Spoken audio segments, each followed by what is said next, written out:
आज की क्लास में हम लोग coefficient of variation, Chebyshev's theorem, the empirical rule and 5 number summary करेंगे। लास्ट हमने जो इससे लास्ट वीडियो थी हमारी, इसमें हमने स्टैंडर्ड डेविएशन एंड वेरिएंस के बारे में डिस्कस किया था कि mean deviation, measure of dispersion है, इसमें रेंज, आपकी total deviation, mean deviation and standard deviation आती है। आपके जो स्टैंडर्ड डेविएशन जो वेरिएंस आपका वो क्या होता है, आपका sum of deviation from the mean का स्क्वायर होता है। ठीक है, अब हम आज डिस्कस करेंगे ये सारे टर्म्स। अब सबसे पहले हम देखेंगे coefficient of variation. Coefficient of variation क्या होता है? ठीक है, कोफिशिएंट ऑफ वेरिएशन को हम रिलेटिव स्टैंडर्ड डेविएशन भी कहते हैं। ये स्टैंडर्डाइज मेजर ऑफ डिस्पर्शन होती है, probability distribution of frequency test. ये क्या करती है आपकी, ये मेजर करती है डिस्पर्शन, जो आपके data points around the mean in series होते हैं। आपके जो आपका जो डिस्पर्शन है जो अराउंड द मीन है, उसके डेटा पॉइंट्स को वो चेक करती है सीवी, और ये एक्सप्रेस हम इसको परसेंटेज में करते हैं। ये यूनिटलेस होती है, और ये कोफिशिएंट ऑफ वेरिएशन एक्चुअली क्या होती है, ये रेशियो होती है standard deviation to the mean. और सामने ये नीचे फॉर्मूला भी देखना है इसका। स्टैंडर्ड डेविएशन का फॉर्मूला है x divided by x bar multiply by 100। क्योंकि हमने पहले भी पढ़ा है कि जो हमारे पास जो स्टैटिस्टिक्स में पर्टिकुलर, जैसे आपने पिछली उसमें स्लाइड्स में भी देखा, वीडियोस में भी देखा कि अगर x बार आ रहा है तो इट मीन्स कि वो मीन है आपका। अगर x है और उसके ऊपर अगर थोड़ा सा कर्ली सा बार आ रहा है तो वो मीडियन को रिप्रेजेंट करता है। s आपके पास आ रहा है तो आप या s लिख लेते हैं, या आप s डॉट डी लिख लें, तो उसका मतलब स्टैंडर्ड डेविएशन होगा। ठीक है, h होगा आपके पास, तो आप कोफिशिएंट का फॉर्मूला है आपके पास standard deviation divided by mean multiply by 100। जैसे कभी हमने ऊपर किया कि हम इसको एक्सप्रेस करते हैं एज अ परसेंटेज, और ये हमारे पास जो होता है यूनिट लेस होता है, यानी कि इसमें आपके पास कोई यूनिट वगैरह का इस तरह से सिस्टम नहीं होता। अब हम एग्जांपल देख लेते हैं जिससे हमें क्लियरली पता चल जाएगा कि एक्चुअली कैसे आप स्टैंडर्ड कोफिशिएंट ऑफ वेरिएशन जो है वो मेजर कर सकते हैं, वो फाइंड आउट कर सकते हैं। एग्जाम्पल है हमारे पास, suppose that in a particular year the mean weekly earnings of skilled factory workers in one particular country were $19.50 with a standard deviation of 4, while for its neighboring country the जो आपके पास थी वो different है, उसको ये इसको रहने दें। ठीक है, फिगर को हम इसमें डिस्कस नहीं करेंगे। एक्चुअली हमारे पास क्या है, ये देखें कि आपका पास है suppose that in a particular year the mean weekly, यहाँ पे देखें मीन का जिक्र है, द मीन वीकली अर्निंग्स। जो मीन वीकली अर्निंग्स होती है ऑफ स्किल्ड फैक्ट्री, उसमें वो कितनी है आपके पास 19.5 with a standard deviation of $4। आपके पास जो स्टैंडर्ड डेविएशन वो क्या है, $4। अब आपके पास दोनों के यूनिट सेम है, देखिए दोनों के यूनिट सेम है। मैंने अभी आपको ऊपर से कहा कि यूनिट लेस होता है। यूनिट लेस क्यों होता है कि इसमें दोनों के यूनिट्स जो होते हैं आपके स्टैंडर्ड डेविएशन और मीन के यूनिट सेम होने चाहिए। जब दोनों के सेम होंगे यूनिट्स और वो एक दूसरे को डिवाइड करेंगे तो इट मीन्स वो कैंसिल कर देंगे, नलीफाई इफेक्ट कर देंगे आपके जो यूनिट्स का। तो आपका जब यूनिट्स कैंसिल हो जाएंगे आपस में, जैसे यहाँ पे डॉलर है तो डॉलर अबव में भी है, न्यूमरेटर में भी है, $4 हो जाएगा, और $19.5 दोनों में डॉलर है। जब आप डिवाइड करेंगे, जिसको सिंप्लीफिकेशन आप जब करेंगे तो डॉलर आपका कैंसिल हो जाएगा। इसलिए आप जब coefficient of variation find out करें तो ये भी आपने चेक करना है कि आपका जो स्टैंडर्ड डेविएशन है, जो मीन है, उन दोनों के जो यूनिट्स हैं वो सेम होने चाहिए। ठीक है, अब हमने जो है फॉर्मूले में पुट किया कोफिशिएंट ऑफ वेरिएशन में, एस में आपके पास आपने देखा तो 4 है, एस में आपने 4 पुट कर लिया, एक्स बार है आपका, एक्स बार आपने जब चेक किया वो आपने उसमें किया 19.5 मल्टीप्लाई बाय 100 है, और जब आपने इसको सॉल्व आउट किया तो 20.5% आपके पास आ गया। एक और यहाँ पे एक बात कि अगर आपके पास, अब यहाँ पे तो आपको वैल्यूज दी नहीं थी, स्टैंडर्ड डेविएशन भी था, मीन भी था, आपके पास दोनों वैल्यूज थी, आपने इजीली पुट किया उसमें और फाइंड आउट कर लिया। लेकिन अगर इसी क्वेश्चन को अगर मैं लिखती कि मेरे पास है मीन 19.5, चलो मीन मेरा पास है कि 19.5 है विद अ वेरियंस ऑफ $4। अगर अब मैंने यहाँ पे हमारे पास क्वेश्चन भी था ना with the standard deviation of $4, अगर मैं स्टैंडर्ड डेविएशन की जगह वेरियंस लिख देती, वेरियंस ऑफ $4, तो फिर यहाँ पे हम कैसे पुट करते, क्या वैल्यू पुट करते, क्योंकि हमें तो स्टैंडर्ड डेविएशन चाहिए, हमेशा स्टैंडर्ड डेविएशन ही चाहिए यहाँ पे। अगर आपके पास यहाँ पे वेरियंस आ रहा है तो वेरियंस का मतलब हमने लास्ट क्लासेस में पढ़ा हुआ है कि वेरियंस जो है वो आपका स्टैंडर्ड डेविएशन जो है इक्वल होता है स्क्वायर रूट ऑफ वेरियंस। यानी कि अगर मेरे पास है वेरियंस की वैल्यू दी हुई है तो उसमें से अगर मैं स्टैंडर्ड डेविएशन को फाइंड आउट कर सकती हूँ, अगर स्टैंडर्ड डेविएशन दी है तो उससे मैं वेरियंस फाइंड आउट कर सकती हूँ, क्योंकि अगर वेरियंस जो है equals to square of standard deviation होता है basically, variance is equal to square of standard deviation या standard deviation is equal to square root of variance. जब आप वेरियंस दोनों को अगर आप लिखें s is equal to under root B, तो आप इन दोनों का स्क्वायर लें, अगर आपने स्क्वायर रूट को खत्म करना हो आप वो दोनों का स्क्वायर लें तो s square is equal to b बन जाता है ना, इस तरह से पूरा स्टेप। तो आपके पास वेरियंस दिया होता अगर 4, तो आप यहाँ पे 4 पुट नहीं करते, आप क्या करते अंडर रूट 4, फिर आप अंडर रूट 4 की वैल्यू यहाँ पे पुट करते, यानी कि अंडर रूट 4 आपके पास आ रहा है 2, तो उस तरह से सॉल्व करते हैं। तो अगर यही बताने का यही पर्पस है, बताने का ये पर्पस है आपको कि अगर वेरियंस दिया हो तो आप कंफ्यूज ना हो कि भाई हमें तो सीबी जो है जो कोफिशिएंट ऑफ वेरिएशन है वो स्टैंडर्ड डेविएशन से फाइंड आउट करने का हमने तो फॉर्मूला देखा है, ये तो वेरियंस दे दिया गया, तो अगर वेरियंस दे दिया गया तो उससे भी आप फाइंड आउट कैसे कर सकते हैं। अब ये देखिए यहाँ पे जो था एक ही आपके पास वो था, अब आपके पास एग्जाम्पल नंबर जो 2 है इसमें क्या आ रहा है आपके पास, second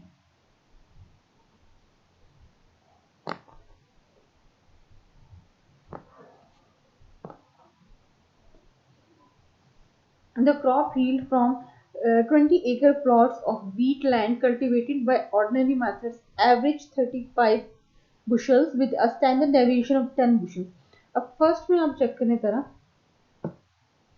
the crop yield from 20-acre plots of wheat land cultivated by ordinary methods average, अब यहाँ पे एवरेज मीन नहीं कहा एवरेज का, तो एवरेज मीन्स मीन, अगर नॉर्मली आपको क्वेश्चन में आए कि इसकी एवरेज ये है तो हम लेमैन से मीन को एवरेज कहते हैं ना कि मैंने कैलकुलेशन की अपनी या मैंने अपना ये एस्टिमेट लगाया तो एवरेज मुझे लग रहा है कि इतना मेरा कॉस्ट पड़ेगा। लेट्स अगर वो एक हाउस बिल्ड अप कर रहा है और वो कह रहा है कि मैंने सारा जी अपना कैलकुलेट किया तो मुझे लग रहा है एवरेज जो है अप्रोक्सीमेटली मेरा इतना लगेगा, अपना लगे इतना लगे। आपका अगर इस तरह क्वेश्चन में एवरेज का नाम आए तो इसका मतलब होता है कि आपका मीन ही है, अरिथमेटिक मीन ही है एवरेज, मीन भी लिख सकते हैं इसको विद मीन या विद एवरेज, ठीक है। 35 बुशलेस विद स्टैंडर्ड डेविएशन ऑफ 10 बुशलेस है। अब एक हमारे पास डेटा आ गया। दूसरा है the yield from similar land treated, ठीक है, with a new fertiliser average 58 also with a standard deviation of 10, दोनों की standard deviation 10 ही आ रही। At first class the unit variability may seem to be the same but in fact it is improved decreased in view of the higher average। अब हम इसको अपने again हमने coefficient of variation से हम check करेंगे कि क्या इसकी जो यील्ड है जो अनट्रीटेड लैंड है यानी कि जो हमारे पास ऑर्डिनरी मेथड से उसमें ऊपर अबव का था कि ऑर्डिनरी मेथड है आपके उससे वो ज़्यादा बेटर है या आपका ट्रीटेड यानी कि जिसने न्यू फर्टिलाइजर यूज किया है वो बेटर है। फर्स्ट में आपने अनट्रीटेड लैंड का जो आपके पास डेटा है वो आपने देखा, सीवी आपके पास क्या होता है coefficient of variation is equal to standard deviation over mean, तो स्टैंडर्ड डेविएशन आपके पास क्या है 10 डिवाइडेड बाय 35, ठीक है, 10 डिवाइडेड बाय मल्टीप्लाई बाय 100, आपने इसको सॉल्व किया 28.57 आपके पास आ गया। अब इस तरह आप सेकंड वाले का निकालेंगे, सेकंड वाला आपके पास है न्यू फर्टिलाइजर जो आपका ट्रीटेड लैंड है उसका एवरेज आपके पास 58 है और स्टैंडर्ड डेविएशन आपके पास 10 है। चेंज भी होता था, इस डेटा में 10 ही दोनों का आ रहा है। तो 10 डिवाइडेड बाय 58 मल्टीप्लाई बाय 100, आपने चेक किया आपके पास आ गया 17.24%। ठीक है, अब हम कहेंगे देखेंगे जो कोफिशिएंट ऑफ वेरिएशन है वो अनट्रीटेड लैंड जो आपके पास आया वो 28.57% आया, जबकि आपके पास coefficient of the treated land जो है वो 17.24% आया। ठीक है,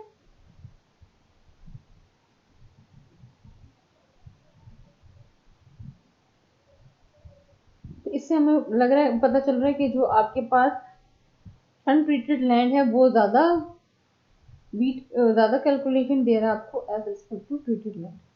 अब हमारे पास ये तो हमारे पास सी भी हो गया जो बेस करता था आपके पास स्टैंडर्ड डेविएशन के पे। अब हमारे पास आ गया शेबिशियस इनइक्वालिटी।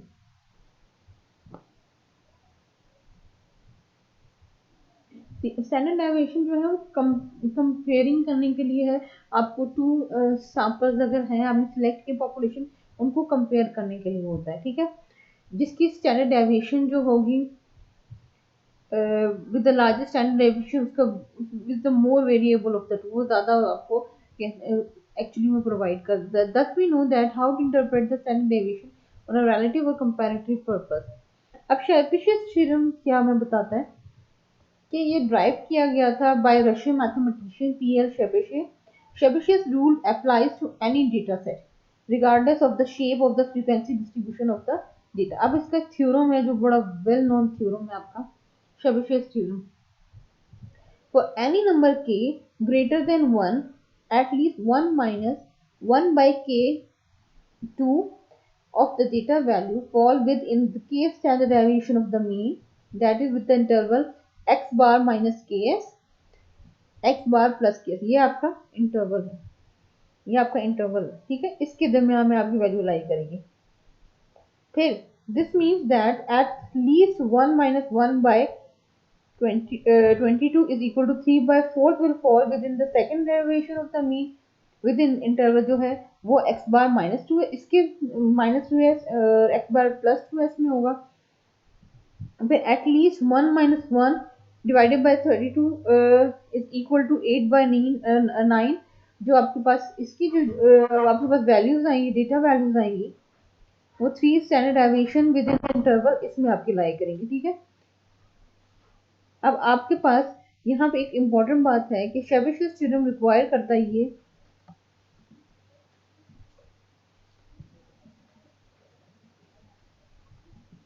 कि आपके पास जो k की वैल्यू है वो ग्रेटर देन 1 होनी चाहिए। ठीक है,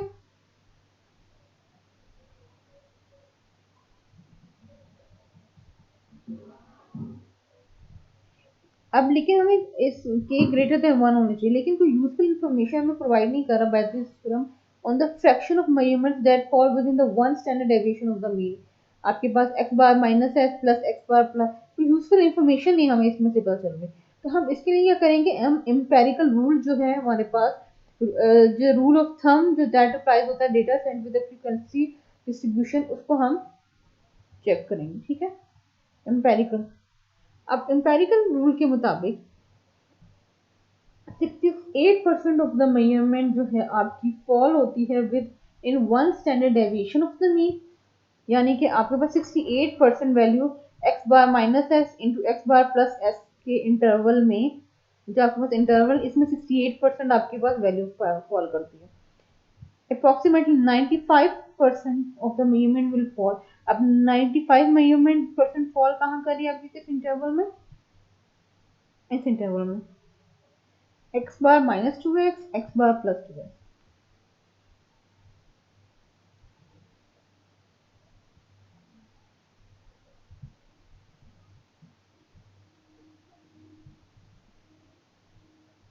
अब आपके पास है कि अप्रोक्सीमेटली 100% जो आपकी मेजरमेंट है वो फॉल कर रही है x bar minus 3s x बार प्लस 3s में। ठीक है, इस इंटरवल में आपकी कितनी परसेंट जो है वो फॉल हो रही है आपकी 100%। अब हम एग्जाम्पल से हमें ज़रा क्लियरली पता चल जाएगा। 50 companies percentages of revenue spent on R&D यानी कि रिसर्च एंड डेवलपमेंट आपके पास ये आ रही है।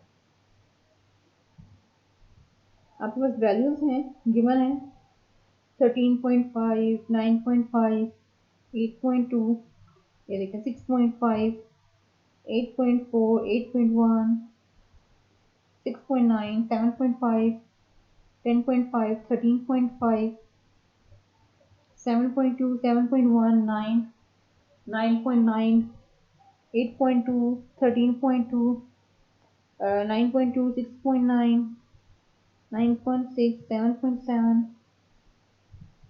9.7,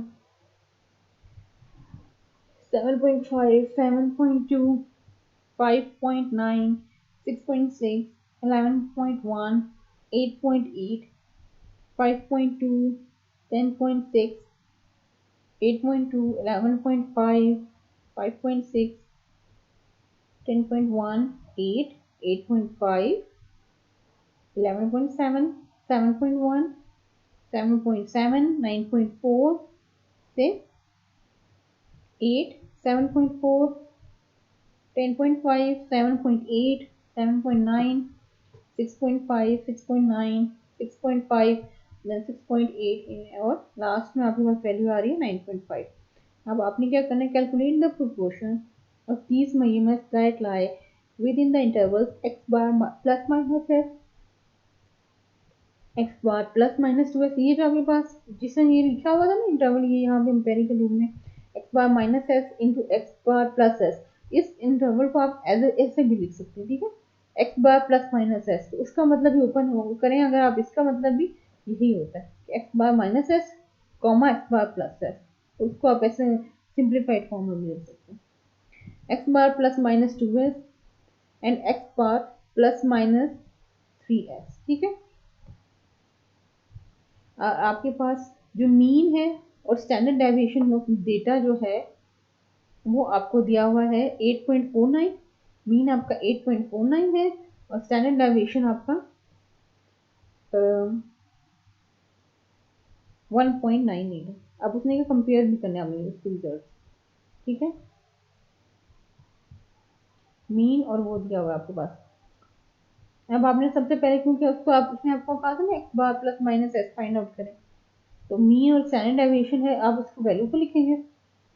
देखिए मैंने यहाँ पे लिखा x बार प्लस माइनस एस क्वेश्चन से इंटरवल को लिखा, इसमें वैल्यू पुट की, x बार मेरे पास 8.49 है, 8.49 है ना, हाँ 8.49 है, x बार 8.49 माइनस s आपके पास 1.98 है, कॉमा फिर x बार आपके पास 8.49 है प्लस 1.98, इन वैल्यू आपने सब्ट्रैक्ट और फिर इसका जो सेकंड वाले इंटरवल में आपने क्या किया, ऐड किया। अब आपके पास दो वैल्यूज आ गई, एक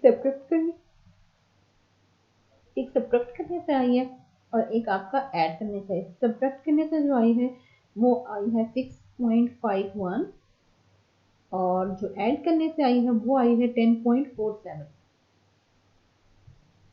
अब आप देखेंगे क्योंकि हमने एम्पिरिकल रूल है ना ये, और एम्पेरिकल रूल में हमने पढ़ा है कि 68% जो है वो वैल्यू जो है ना फॉल करती है हमारी एक्स बार माइनस एस और एक्स बार प्लस एस में। अब चेक करेंगे of the measurement reveals that 34 of the 50 measurements और 68% फॉल बिटवीन 6.51 एंड 10.47।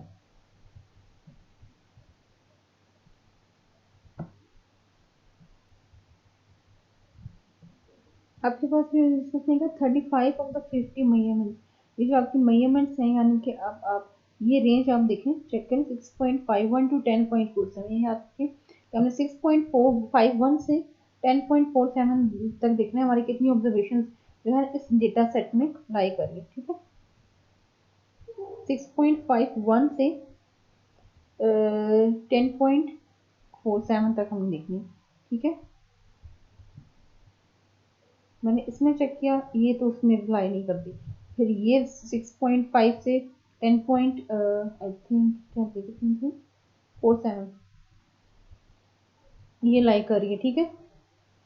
ये 1 2 ये नहीं करी, 3 4 5 6 7, नहीं ये नहीं होगी क्योंकि 5.6 है। कितनी होगी थी हमारे पास? 1 2 3 4 5 6, ये लास्ट वाली 7 8 9 10 11 12 13 14 15 16 17 18 19 20 21 22 23 24 25 26 27 28 29 30 31 32 33 एंड 34 हमारे पास होगी, क्योंकि हमारे पास 34 है क्योंकि 6.47 से यानी 6.51 से 10.47 तक हमारे पास है। अब देखिए हमारे पास क्या था? 51 था, इसमें आप चेक करें 6.51 है। अगर 6.51 है तो हमारे पास यहाँ पे एक डेटा आ रहा है 6.5, हम उसको नहीं कंसीडर करेंगे क्योंकि ये पिछला है, इसे ये उस रेंज से आउटसाइड लाई करता है, तो हम 6.51 से ही कंसीडर, इसको मैंने कंसीडर नहीं किया, 6.5 को नहीं किया। अब 10.47 था, यहाँ पे मेरे से 10.5 आया था, हाँ यहाँ पे जैसे 10.5 था उसको मैंने कंसीडर नहीं किया क्योंकि वो मेरी उस इंटरवल की रेंज से जो है वो बियॉन्ड जा रहा था, तो मैंने उसको कंसीडर नहीं किया। ठीक है, ये आपके पास आ गया। ये अब आपने वैल्यूज की कैलकुलेट, तो आपके पास आ गई 34 ऑब्जर्वेशन थी और टोटल आपके पास 50 है। अब 68% कैसा है? 68% ऐसा है, आपने 34 डिवाइडेड बाय 50 करना है, वो आपके पास आंसर आएगा 0.68 मल्टीप्लाई बाय 100। अब करेंगे आपके पास 68% आपके पास आ जाएगा। और हमारे पास इंपेरिकल रूल जो हमने जब ऊपर ये देखें दिखा है, इंपेरिकल रूल है, उसमें कहा है कि उसने कि आपके पास 68% जो मेजरमेंट्स हैं वो फॉल करनी चाहिए इस इंटरवल में। अब सेकंड इंटरवल में कितनी हमारे पास वैल्यू फॉल करनी चाहिए? 99%। अब इसको चेक करते हैं।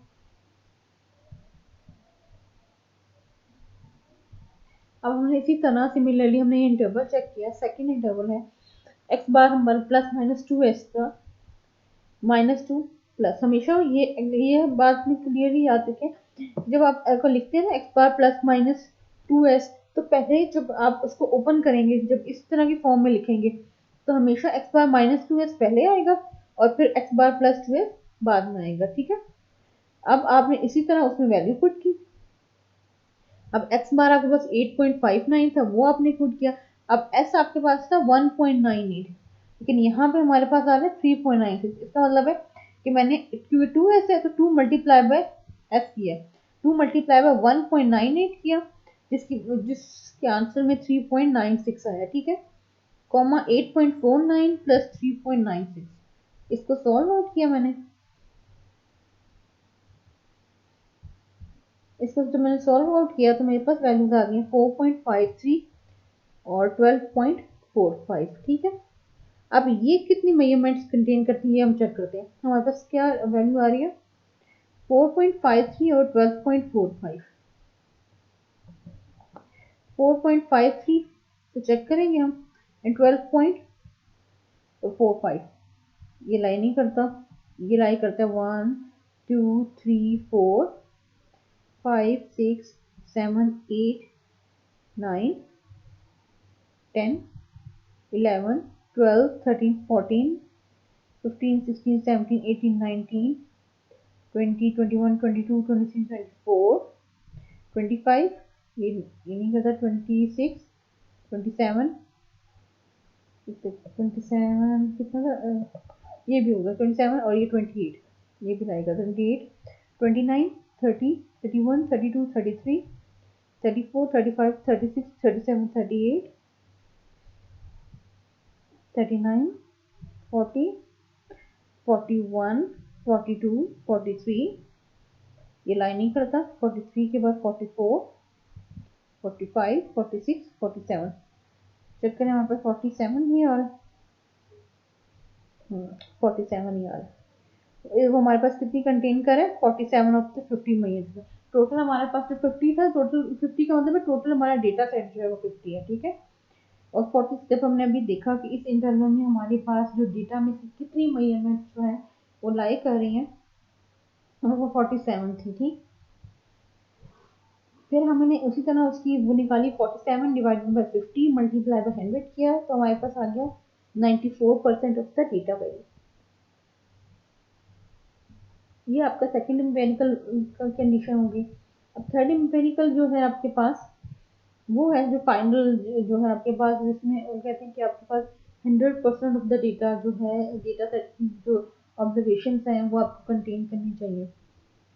Finally third standard deviation interval around x bar is x bar -3s, x bar +3s। आपने वैल्यूज पुट की, x बार की तो वही वैल्यू रहेगी 8.49, फिर -3s का मतलब है 3 मल्टीप्लाई बाय 1.98, 3 मल्टीप्लाई बाय 1.98 किया तो 5.94 आपके पास आंसर आया। आपने वो यस की जगह 5.94 पुट कर लिया, देन कॉमा, फिर 8.49 प्लस 5.94।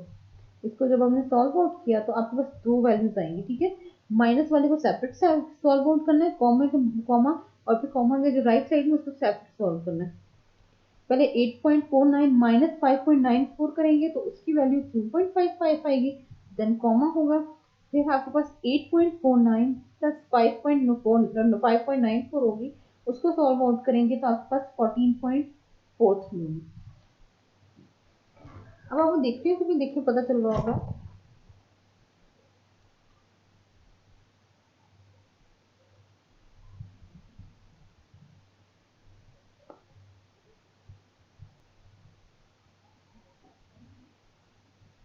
आपको देखने से पता चल रहा है कि आपके 2.55 कॉमा 14.43 है कि यानी कि काफी वाइड इंटरवल हो गया, आपके पास रेंज काफी ज्यादा आ रही है, यानी कि और ज्यादा ऑब्जर्वेशन जो हैं वो आपकी एंटर हो रही है।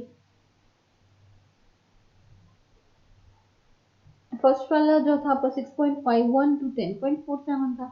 फिर जब आप नेक्स्ट वाले में गए आपकी और वाइड होगी, यानी कि और बैकवर्ड मूव जा रहा है, वहां से वो और आगे फॉरवर्ड जा रहा है, और उसमें गैदर कर रहा है आपकी चीजों को। 4.53 टू 12.45 हो गया। फिर नेक्स्ट आपके थर्ड में गए तो वो 2.55 14.43 हो गया, आपके पास और वाइड इंटरवल आ गया। तो आप इसमें अपना अब चेक करेंगे, अपनी इसमें वैल्यूज चेक करेंगे, क्योंकि 2 से आपकी 14 है, 2 तो आपके पास 2 से 2.53 आई थिंक है, 53 नहीं 55 है, 2.55 से 14.43, 2.55 ऐसी और ऑब्जर्वेशन है ही नहीं कोई जो 2.55 से लेस हो, बल्कि सारी की सारी ग्रेटर ही है 2.55 से। और नेक्स्ट है आपके पास 14.43, तो कोई ऑब्जर्वेशन आपके पास 14.43 से ग्रेटर नहीं है, बल्कि उससे लेस है, यानी कि 2.55 से ग्रेटर है सारी ऑब्जर्वेशन और 14.43 से सारी लेस है। तो आपका अप्रोक्सीमेटली आपके अब में चेक करेंगे जब डेटा, ये सब 50 ऑब्जर्वेशन जो है वो आपकी उसमें जो थर्ड आपका एम्पेरिकल रूल का जो आपका थर्ड था कि आपकी x bar plus minus 3s, उसमें सारी रेंज आपकी कवर हो रही है। तो आपके पास जब सबका सब आपके पास डेटा आ रहा है, इट मीन 50 ऑब्जर्वेशन से 50 डेटा इसमें आ रहा है, तो आपके पास कितना हो जाएगा 100% हो गया, ठीक है। आपके पास ये 100% मेजरमेंट आ गई।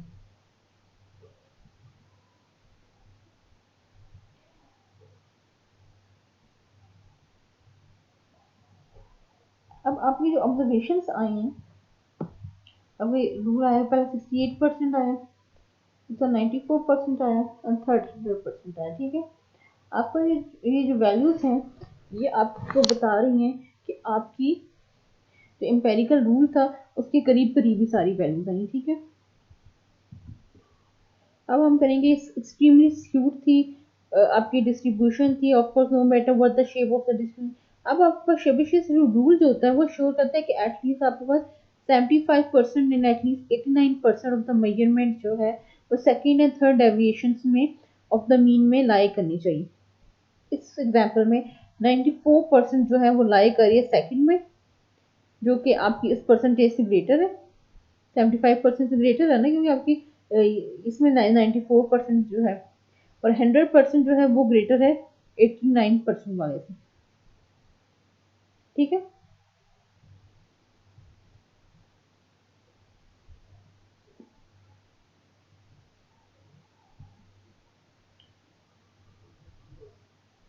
अब आपको ये जो है ये वाला ये इम्पोर्टेंट बात है कि a useful rule that illustrates the relationship between dispersion and standard deviation is given by Chebyshev's theorem, जिसको हम उसका जो रशियन मैथमेटिशियन की नेम पे शेबिशेव कहते हैं।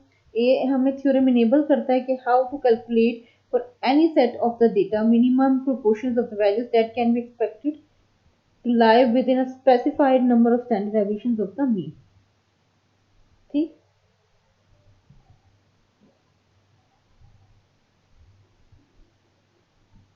अभी शेबिशेव थ्योरम जो है ये आ गया आपके पास। Given a set of n observations, x1, x2, x3, so on, xn of the variable x, the probability is at least 1 minus 1 by k by 2, k2, that x will take on a value within k standard deviations of the mean of the set observation, where k is greater than 1। हमने पढ़ा है कि k हमेशा greater than 1 होना चाहिए। अब शेबिशेव theorem जो है एप्लीकेबल होता है any set of observation, so we can use it for either sample और पॉपुलेशन। अब हम करेंगे, let us now see how we can suppose that all the set of data has the mean of 150। अब बस देखिए mean of 150 आ गया और standard deviation of 25। Putting k is equal to 2 in Chebyshev. अब आपका फॉर्मूला है ना 1 माइनस 1 बाई के 2, 1 माइनस के आपने क्या कहा यहाँ पे 2 into 2 is equal to, आपने जब इसको सॉल्व आउट किया तो ये आ रहा 75% of the data values will take on a value with two standard deviations of the mean। Apply in practice। Since the standard deviation is 25, अब standard deviation आपके पास ऊपर था 25, hence 2 into 25 is equal to 50 and at least 75% of the data value will take on value between 150 to minus 50, 100 and 150 plus 50 is equal to 200। We can say we can expect that at least 75% of the value will lie between 100 and 200. By similar conditions we find we can expect the at least 89% to be between 75 and 225 and at least 96% to be between 25 and 275। अब अगर आप k is equal to 5 put करें इसमें तो फिर आपके पास क्या आ रहा है, and the set of data has the same mean, आपके पास दैट इज 150 जो आपके पास पहले भी था, with standard deviation of 10। Standard deviation अब चेंज हो गया। शेबिशेव थ्योरम आपने अप्लाई किया, वो हमने 75 of the values percent of the values जो है आपकी लाई करेंगी 130 एंड 170 और एटलीस्ट 89% जो है वो आपको 180 एंड 120 टू 180 होगा और जो 96% होगा वो आपके पास 100 टू 200। ठीक है, अब इसको हमने कैसे किया, यहाँ पे एक टेबल बनाया, सारा उस टेबल की जो वैल्यूज है तो हमने फर्स्ट डेटा सेट में आपके एटलीस्ट इतनी वैल्यूज लाई करी है, इसमें आपके पास 75% आ रही है, इसमें आपके पास ये और जो 89% है वो 75 एंड 225 इस तरह से। ठीक है, अब इसकी एक डायग्राम से सिमेट्रिकल कर्व भी देख लेते हैं हम लोग। जो सिमेट्रिक कर्व है, therefore we say that for the set of data with a small deviation, standard deviation, the larger proportion of the value will be concentrated near the mean। जब आपके पास अगर दो स्टैंडर्ड डेविएशन आ रही हैं, smaller और larger आ रही है, जो स्मॉल स्टैंडर्ड डेविएशन जितनी आपके पास स्मॉल स्टैंडर्ड डेविएशन होगी आपकी उतनी ही जो डेटा सेट की वैल्यूज हैं वो मीन के अराउंड गैदर करेंगी। ठीक है, अब आपके पास जो शेबिशेव थ्योरम है उसका लिमिटेशन या डिसएडवांटेज क्या है। डिसएडवांटेज आपके पास है कि कोई इंफॉर्मेशन नहीं देता आपको probability of observing a value with one standard deviation of the mean. अगर आपके पास वन स्टैंडर्ड डेविएशन हो यानी कि k इक्वल टू वन, हमने पढ़ा ना कि शेबीशेव थ्योरम हमेशा k is greater than one होता है, तो ये इसका डिसएडवांटेज है कि आपको ये वन, अगर आपके पास k वन है तो उसकी कुछ कोई इंफॉर्मेशन नहीं देता। ठीक है, ये टू या टू थ्री फोर यानी कि टू से आगे आपके पास जाता है। इस कंडीशन में ये आपको बता रहा है इन दिस वे जो आपको शेबीशेव थ्योरम और empirical rule play important role in investing the nature and importance of the standard deviation as the mean. अब नेक्स्ट हमारे पास जो टॉपिक है वो है 5 नंबर समरी।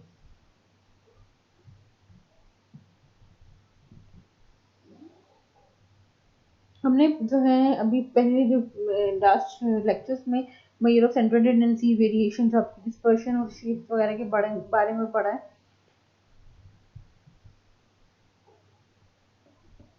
अब हमारे पास 5 नंबर समरी है। ठीक है, 5 नंबर समरी क्या होती है आपके पास? It consist of x naught, q1, मीडियन, q3 and xn। x naught क्या होता है आपके पास? हमने ये जो नोटेशन है ये वो की होती हैं जो आपकी पहले भी आएंगे। ठीक है,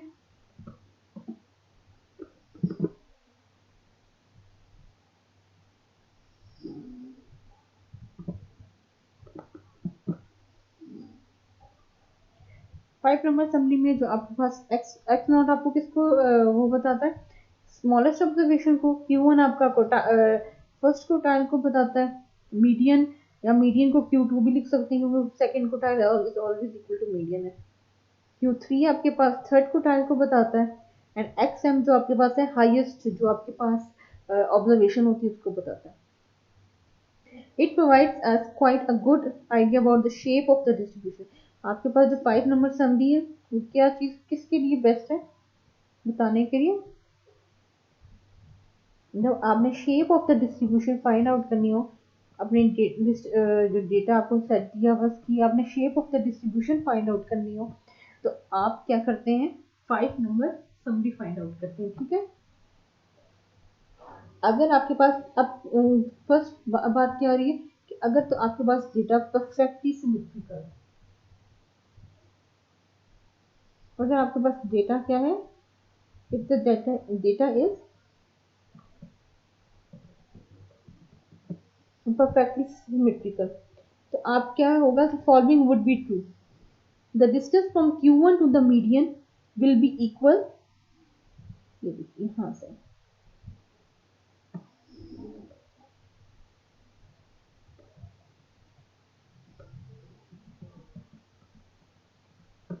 ये हाईलाइटेड बात ये कि अगर आपके पास परफेक्टली सिमेट्रिकल आ रहा है तो आपका जो डिस्टेंस है Q1 टू मीडियन वो ऑलवेज इक्वल होगा, वो ऑलवेज इक्वल होगा मीडियन टू Q3। अब हम इसकी डायग्राम से चेक कर लेते हैं। ये देखें, जो हम इसकी शेप को चेक करेंगे, डायग्राम चेक की, आपका मीडियन जो है वो बिल्कुल इन बिटवीन आ रहा है, in between of the distribution आपका आ रहा है। और जितना आपका डिस्टेंस Q1 का मीडियन से है उतना ही डिस्टेंस मीडियन का Q3 से। ठीक है, जब ये आपके पास परफेक्टली सिमेट्रिकल होगा, जब आपके पास परफेक्टली सिमेट्रिकल होगा तो आपकी इस तरह की शेप बनेगी। ठीक है, अब नेक्स्ट आपके पास कह रहा है the distance x0 to Q1 would be equal to the distance Q3 to xm। अब पहली वाली कंडीशन जो थी वो आपको कह रहा था कि x1 से मीडियन और मीडियन से Q3 और सॉरी Q1 से मीडियन और मीडियन से Q3 के डिस्टेंस इक्वल है। अब वो कह रहा है कि x0 से Q1 का डिस्टेंस और Q3 का xm से डिस्टेंस वो इक्वल होगा। ठीक,